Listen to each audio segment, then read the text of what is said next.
আসসালামু আলাইকুম। সবাই কেমন আছেন? আশা করি সবাই ভালো আছেন।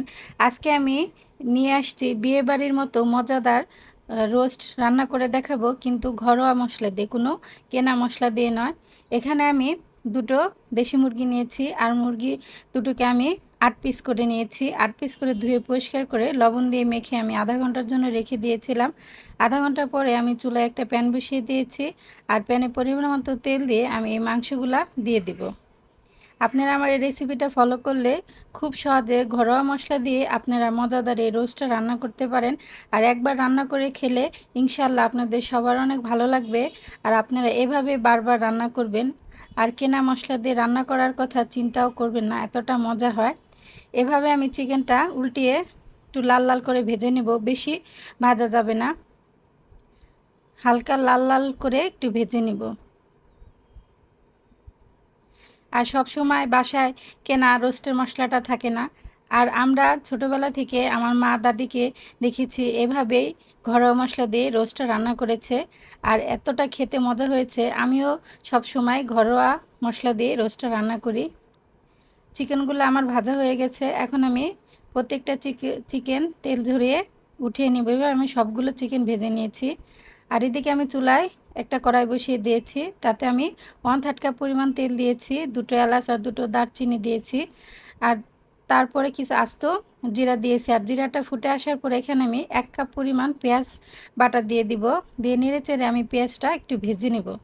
পেঁয়াজে যে পরিমাণ একটু পানি আছে, এভাবে যখন ভাজা হয়ে পানিটা শেষ হয়ে যাবে আর তেল উঠে আসবে, তখন আমি মশলা দিয়ে দেবো। এখানে আমি 2 চামচ আদা বাটা আর 1 চা চামচের মতো রসুন আর 6-7টা কাঁচামরিচ আমি প্ল্যান করে নিয়েছি।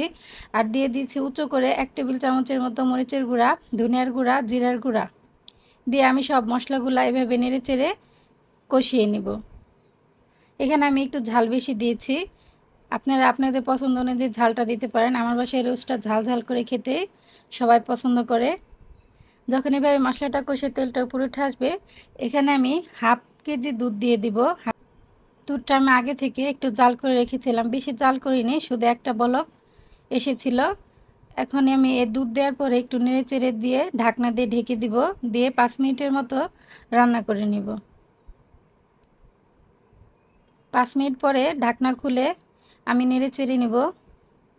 এখন অনেক সুন্দর একটা ফ্লেভার চলে আসছে, একটু নেড়ে চেড়ে দিব।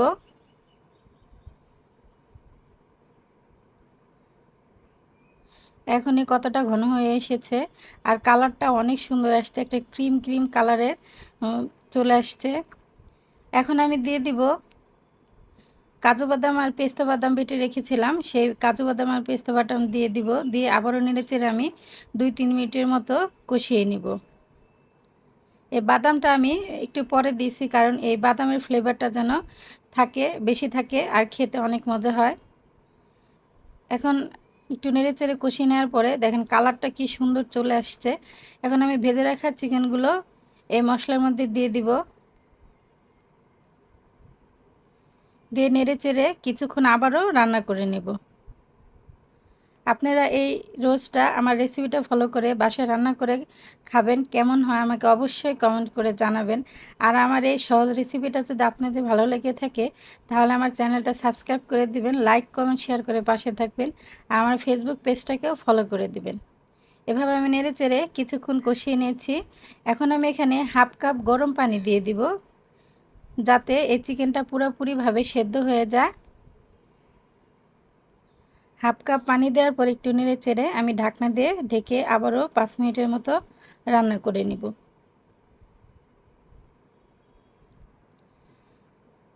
5 মিনিট পরে আমি আবারও ঢাকনা খুলে দিয়েছি।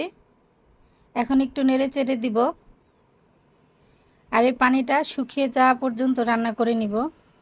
আর এই সময় চুলার আঁচটা হাই হিটে থাকবে, কারণ এই রান্নাটা পুরোপুরি হাই হিটেই করতে হবে। এখন আমি হালকা একটু নেড়ে চেড়ে দিব, আর দেওয়ার পরে এখানে আমি 1/2 চা চামচ এলাচ আর দারচিনির গুঁড়া দিয়ে নেড়ে চেড়ে মিশিয়ে নিব। মিশিয়ে 2-1 মিনিটের মতো রান্না করে নিব। 2-1 মিনিট রান্না করা হয়ে গেলে এখন এখানে আমি 1.5 চা চামচ চিনি দিয়ে দিব স্বাদটা ব্যালেন্স রাখার জন্য, আর দিয়ে দিব 2 টেবিল চামচ গুঁড়া দুধ। গুঁড়া দুধ দেওয়ার পরে এভাবে আমি নেড়ে চেড়ে এই দুধটা এই রোস্টের সাথে মিশিয়ে নেব। আর এই গুঁড়া দুধ দেওয়াতে রোস্টের স্বাদটা দ্বিগুণ বেড়ে যায় আর এতটা সুন্দর আসে। গুঁড়া দুধ দেওয়ার পরে কিছুক্ষণ রান্না করার পরে এখানে আমি 1 টেবিল চামচ টমেটো সস দিয়ে দেবো। আর টমেটো সস দিয়ে আবারও কিছুক্ষণ নেড়েচেড়ে রান্না করে নিব। দিয়ে দিব 4টা কাঁচামরিচ। দেখেন আমার রোস্টটা প্রায় রান্না হয়ে গেছে, ঘন হয়ে আসছে। এখন আমি আলতোভাবে নেড়েচেড়ে 2 মিনিটের মতো রান্না করে নিব। আমার রান্নাটা প্রায় শেষ পর্যায়ে চলে আসছে। এখানে আমি 1 চামচ ঘি দিয়ে দিয়েছি আর সামান্য পরিমাণ লেবুর রস দিয়ে দেব শুধু ফ্লেভারের জন্য। আর লেবুর রস দেওয়ার পরে আর রান্না করা যাবে না, হালকা একটু নেড়েচেড়ে চুলাটা বন্ধ করে দিতে হবে। আমার রোস্ট রেডি। আপনারা অবশ্যই এভাবে রান্না করে খাবেন আর কেমনটা আমাকে কমেন্ট করে জানাবেন। দেখেন কালারটা কি সুন্দর আসছে। আর এই রোস্টার কালার আসে পুরা ক্রিমি একটা কালার চলে আসে, কালারটা দেখতে অসাধারণ লাগে। এখন আমি একটা প্লেটে সার্ভ করে নিব।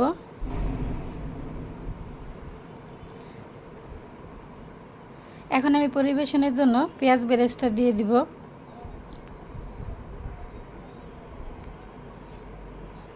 আজকের মতো এখানেই শেষ। আবার আসবো নতুন কোনো রেসিপি নিয়ে। ততক্ষণ সবাই ভালো থাকবেন আর আমার জন্য দোয়া করবেন।